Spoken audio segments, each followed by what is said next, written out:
Chessmaster, all rats, to continue my video series on the correspondence team match at chess.com between my video lessons group and the team from CARPE DIEM.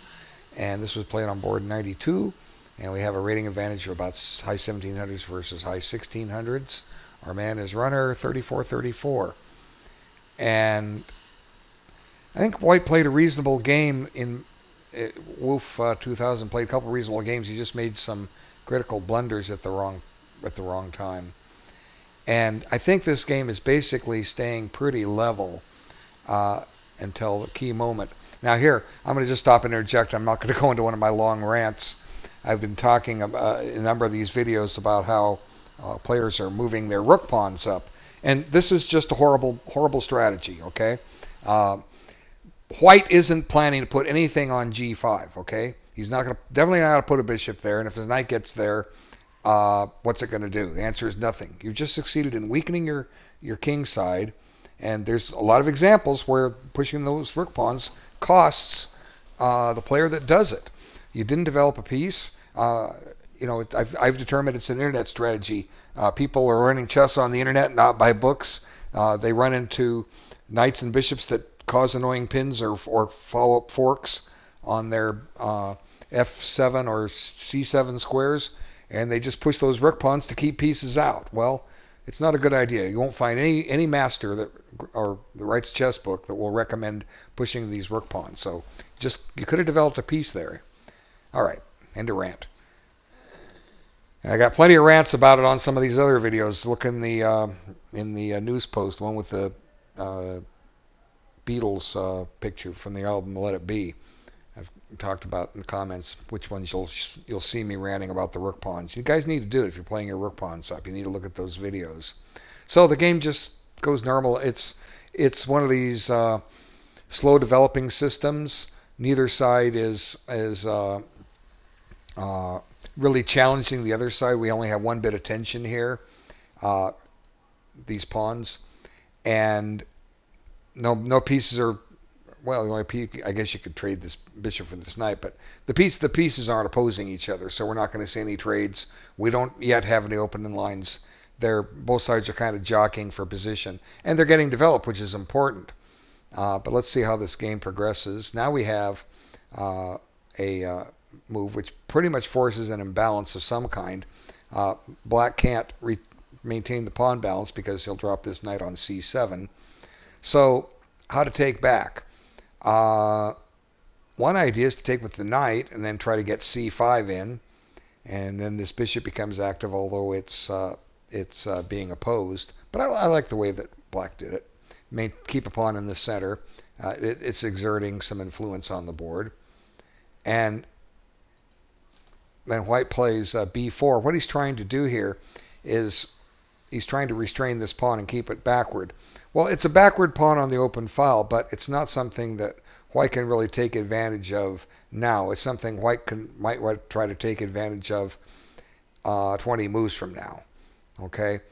So again, both sides are still developing, and Black does suit. And then White tries to get a little aggressive with this knight, and Black starts redeploying things. But here's where I think White starts to lose the thread of what's going on. He starts weakening his king side. I think a perfectly good and logical move is just put this knight on f3. Anchor that knight in on e5. I think it's safe and sound. White doesn't have time to grab this pawn because his queen's in the way, but like I say, just keep this knight here. But White plays f4, and this turns out to be critical because it weakens the e3 square. Now, one thing I've been telling students lately, when you advance your pawns, you're looking at what your pawn can do, but also look at what your pawn can't do as a result. Now, this pawn can never cover e3 again, can never cover g3, even though this h-pawn is doing the job right now. This pawn can't. If this h-pawn comes up, g3 becomes a weakness.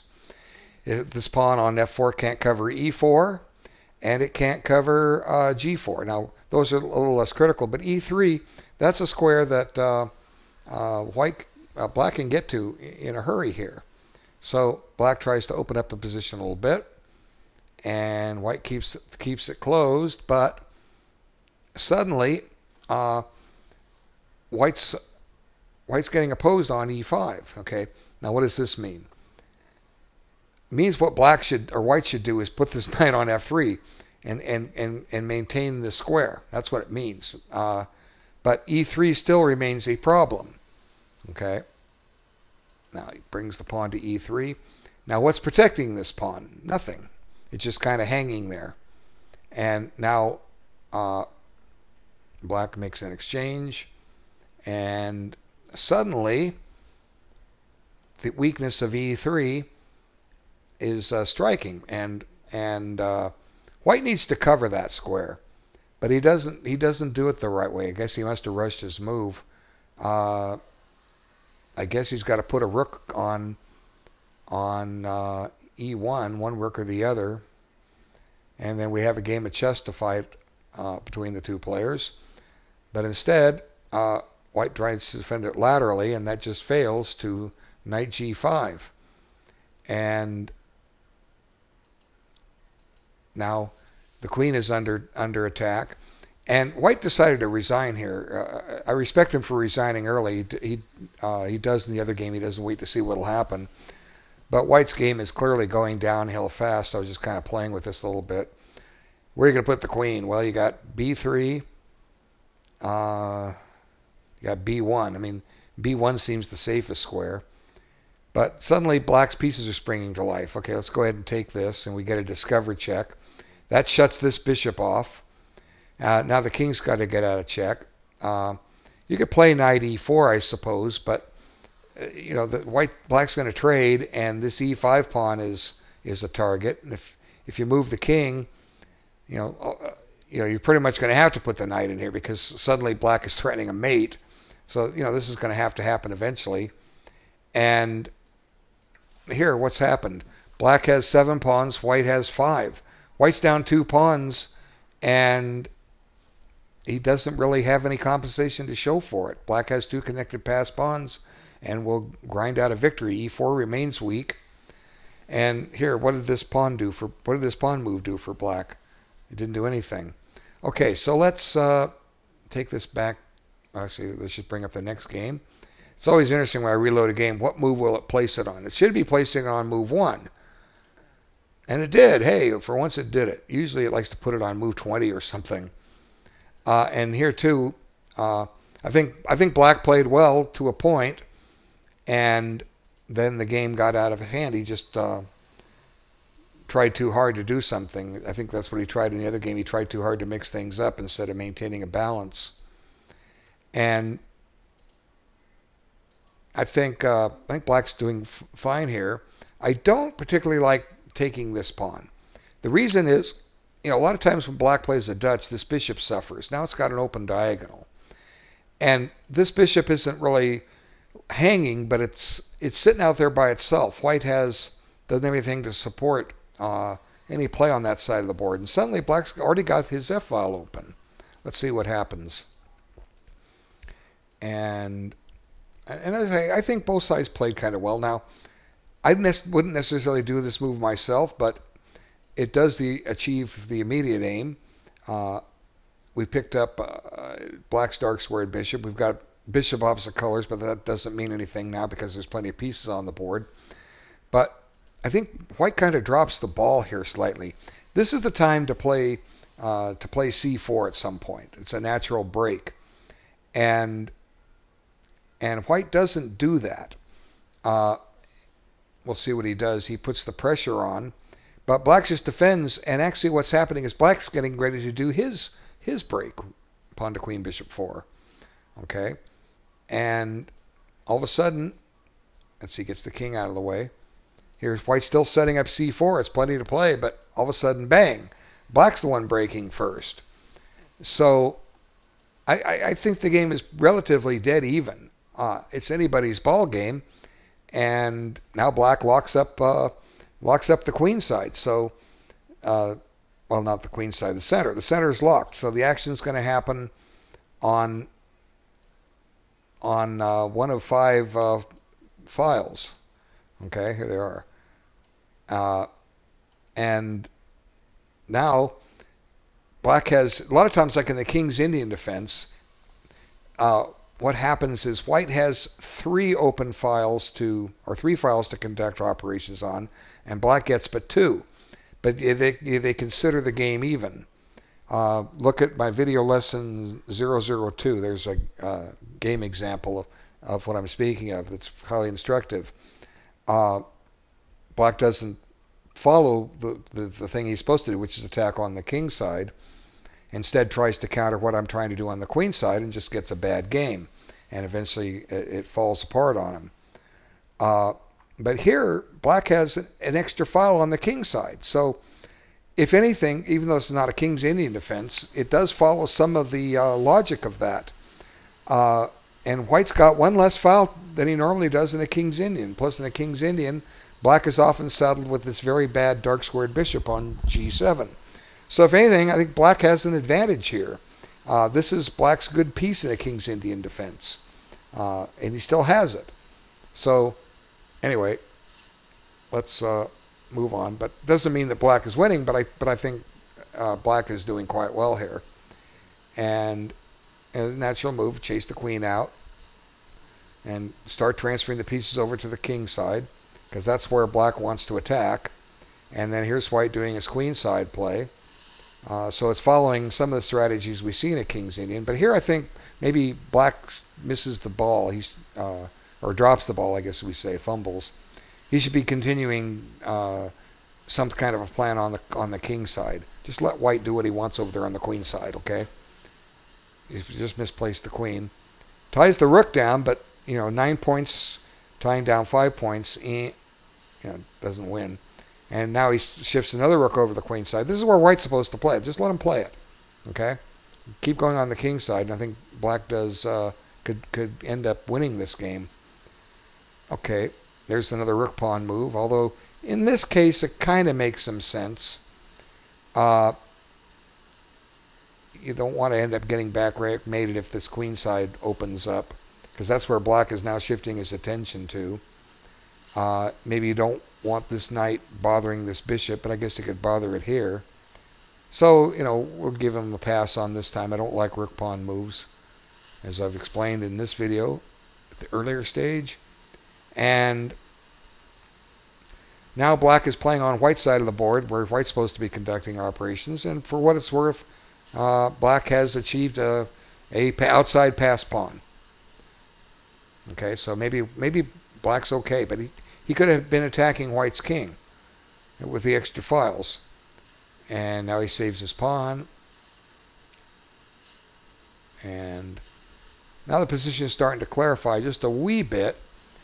And I think, once again, black overplays his hand just like he did in the last game. He's going to actually lose this in just a few moves. It might seem surprising that he could.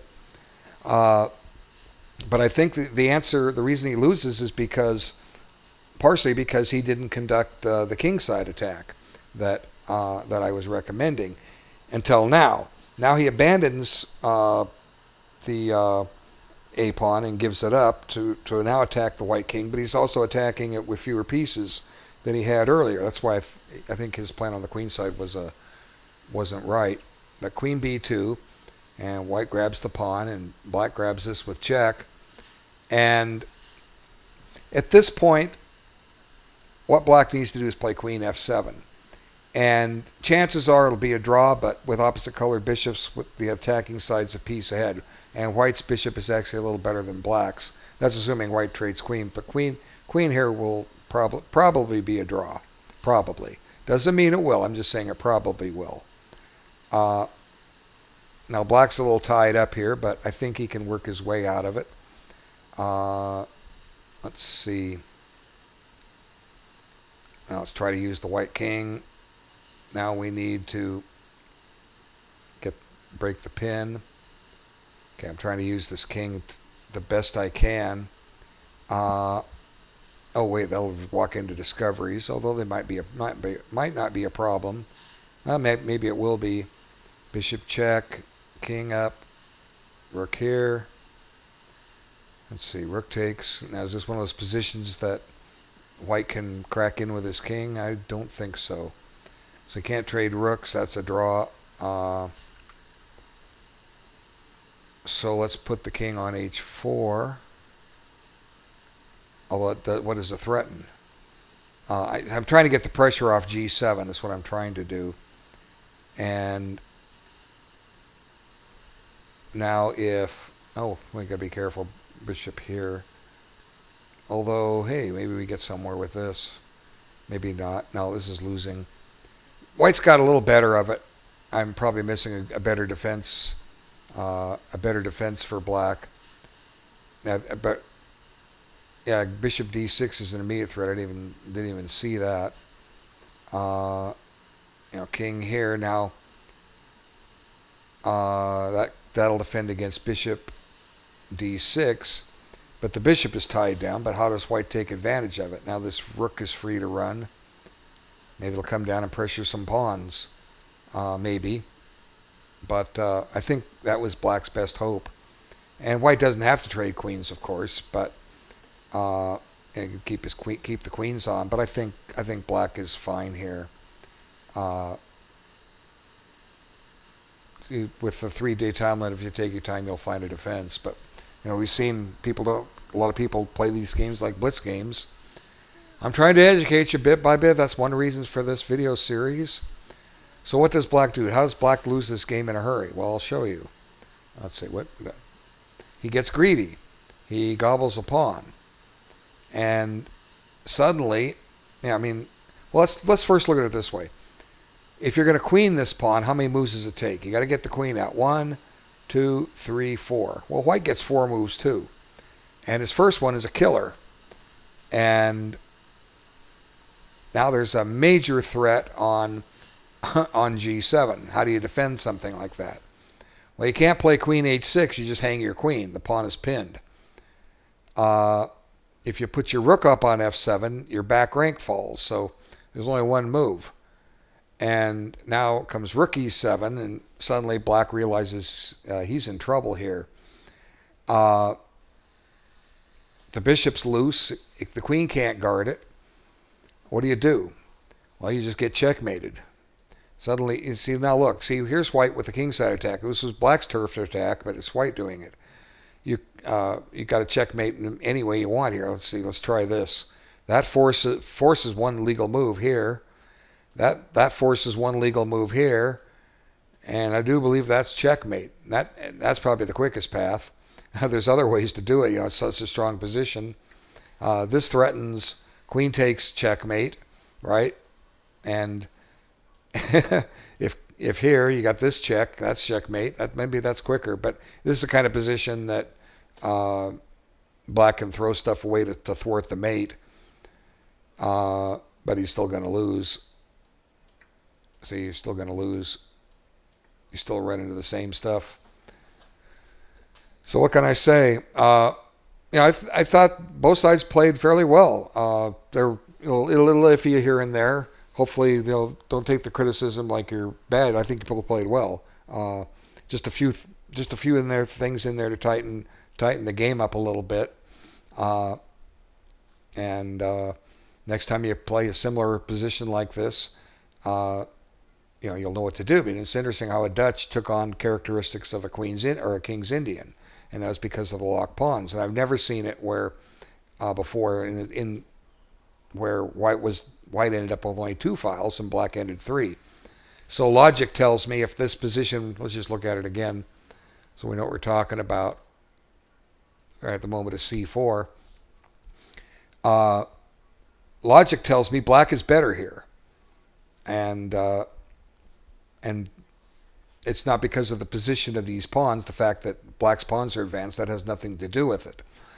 It has to do with the fact that white has only 2 files to play on and black has 3.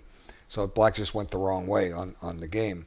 But a lot of strategies can be the same from one opening to another. I had 31 years ago, black, I defended one game with against e4 with a Sicilian and one with e5. I think it became a Gioco Piano. Yet both games took on extremely similar characteristics. It almost became the same game right down to the ending, just because it was the same player and the way our thought processes went. I didn't intentionally steer for it. I just, hey, look, this looks like that other game. So, if you get down to here, let me just show you what I'm talking about. You get down to this position here. Whoever moves, well, white wins, right? We all know that. But what if I was to ask you, what opening did this come from? Well, gee, it could have come from any opening. So any opening can lead to a position. It can lead to a tactical win with a knight fork, a pin, discovered attack, double check, any a strong bishop versus bad knight ending, strong knight versus bad bishop ending, rook versus minor piece ending, all kinds of things. You don't know what any opening is good. It's just that you got to recognize the what to do in certain positions when they come up.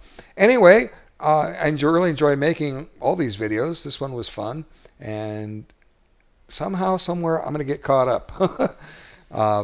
But I mean, 55 videos so far. This is 56. I've proved that I'm going to make them, and my schedule starts tightening up in August, but I'll have plenty of time still. And the way you guys are playing quickly, match is like 55% done or better. So, and every board won't have a video made.